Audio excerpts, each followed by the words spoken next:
വയുഅഖിറകും ഇലാ അജലിൻ മുസമ്മാ.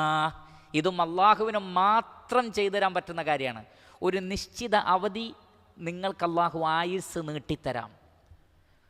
മനുഷ്യരുടെ പാപങ്ങളുടെ പേരിൽ അള്ളാഹു എങ്ങാനും മനുഷ്യനെ പിടികൂടുകയാണെങ്കിൽ ഖുർആനിൽ കാണാം, ഭൂമുഖത്ത് ഒരു ജീവിയെയും അള്ളാഹു അവശേഷിപ്പിക്കുകയില്ല.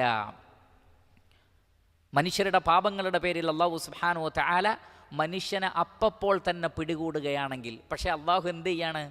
നീട്ടിത്തരാണ്, അവധി നീട്ടിത്തരാണ്. കുറച്ചു കാലം കൂടി നിങ്ങൾ ജീവിക്ക്, കാര്യങ്ങളൊക്കെ ചിന്തിക്ക്, പഠിക്ക്, മനസ്സിലാക്ക്, തൗബ ചെയ്യ്, അതിനുള്ള സമയം തരാം.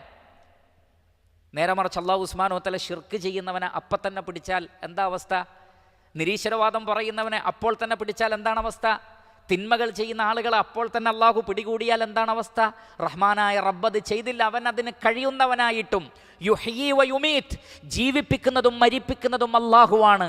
എന്നിട്ടും ആ റബ്ബ് അവൻ്റെ കാരുണ്യം കൊണ്ട് ഒരു നിർണിത അവധി വരെ നിങ്ങൾക്ക് അവസരം തരാമെന്നാണ്. അതുകൊണ്ടാണ് രാവിലെ ഉറങ്ങി എഴുന്നേൽക്കുമ്പോൾ അൽഹംദുലില്ലാഹില്ലദീ ആഫാനി ഫീ ജസദി വറദ്ദ അലയ്യ റൂഹി വഅദിന ലീ ബിദിക്രി. സ്തുതികൾ അഖിലവും ലോകങ്ങളുടെ റബ്ബായ അള്ളാഹുവിനാണ്. അവൻ എൻ്റെ ജസദിന് ആഫിയത്ത് നൽകി, എൻ്റെ റൂഹിനെ തിരിച്ച് നൽകി. തന്നിട്ടില്ലെങ്കിൽ എന്ത് ചെയ്യും? ആർക്ക് പിടിച്ചു തരാൻ പറ്റും? നമ്മുടെ റൂഹിനെ റബ്ബ് വിട്ട് തന്നിട്ടില്ലെങ്കിൽ എന്ത് ചെയ്യും? അള്ളാഹു വിട്ടു തരികയാണ്. ആ ദിവസവും കൂടി റബ്ബിനെ ഓർക്കാൻ, അതിനലീ ബിദിക്രി, അള്ളാഹുവിനെ ഓർക്കാൻ ഈ ഒരു ദിവസം കൂടി അനുവദിച്ചു തന്നിരിക്കുന്നു. ഓരോ ദിവസവും നമ്മൾ എഴുന്നേൽക്കുന്നത് ഒരു വമ്പിച്ച പെർമിഷനാണ്.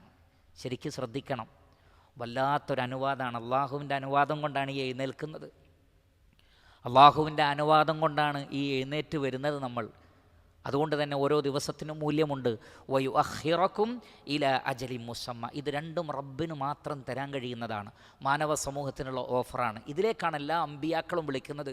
ഈ ദഅവത്ത് നാമും സമൂഹത്തിന് എത്തിച്ചു കൊടുക്കണം.